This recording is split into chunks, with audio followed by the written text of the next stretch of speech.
Good morning, Boker Tov. Shana Tova. That means Happy New Year. It's Rosh Hashanah today. That's why I put on my glitters. It's the feast day, and in Israel and everywhere where they're celebrating, there are trumpets blowing because it's the Feast of Trumpets. And we are celebrating the soon coming Messiah.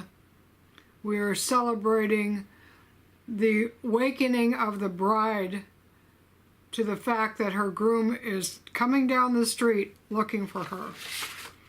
We're going to look at the word feast today, and this is what it looks like in Hebrew. It is a mem, a yod, a mem, a vav, an ayin, and a dalet. And it's number 4150 in your Strongs. It's a noun and it means congregation, feast, season, appointed time, assembly, solemnity, solemn, days, or sign. It's an appointed time or a fixed time. The first time that we see this word is in Genesis 1:14. And in Genesis 1:14 it says, let's see if I can find it here. Then God said, let there be lights in the firmament of the heavens to divide the day from the night, and let them be for signs and for seasons, for days and for years. Now last week we talked about signs. This week we're talking about seasons. Seasons are appointed times with the Lord. Seasons were marked by feast days. God marked out three main feast days for the year where the men would gather to Jerusalem at the temple and have special sacrifices and special times of worship.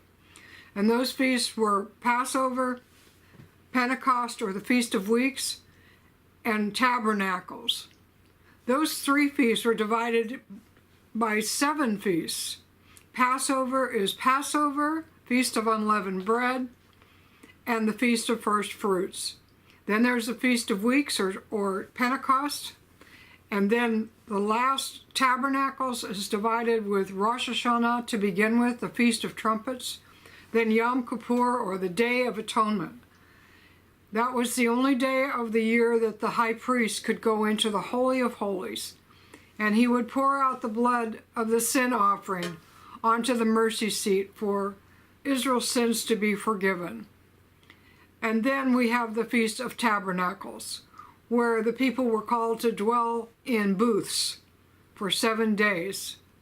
And remember that they had to dwell in booths for 40 years as they were coming out of the wilderness, as they were in the wilderness, and that God took care of them during that whole time. So today we're celebrating Rosh Hashanah and the feasts. Now, number 4150 actually is not the primitive root. So let's look at the primitive root. Here's the primitive root, and it's number 3259 or 3159. And it's spelled with a yod, an ayin, and a dalet.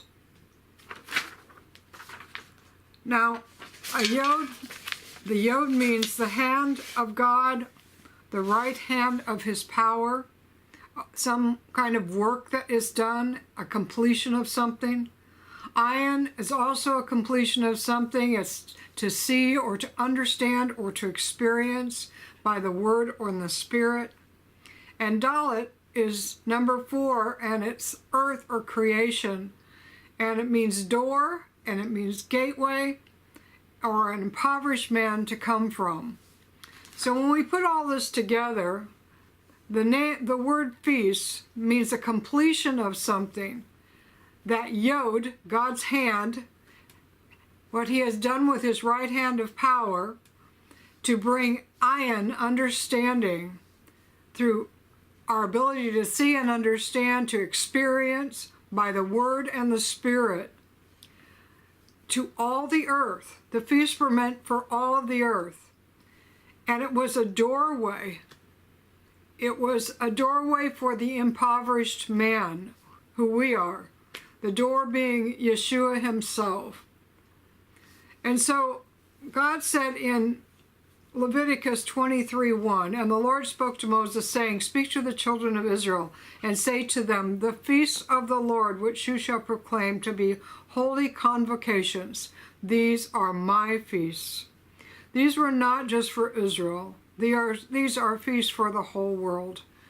And they are to commemorate and to celebrate the soon prophetic outcome of the things that they are declaring. And in Zechariah 14:16 it says, and it shall come to pass that everyone left of all the nations of the earth that come against Jerusalem, this is talking about the end times, after everything's over with, that everyone who is left of all the nations which came up against Jerusalem shall go up from year to year to worship the King, the Lord of hosts, and keep the Feast of Tabernacles. So we are stepping into that Feast of Tabernacles today with the Feast of Trumpets. And we can look forward to our soon coming King, where we will sit down with him at the marriage supper of the Lamb and celebrate who he is. God bless you. Have a happy Rosh Hashanah, Shana Tova, and Shalom.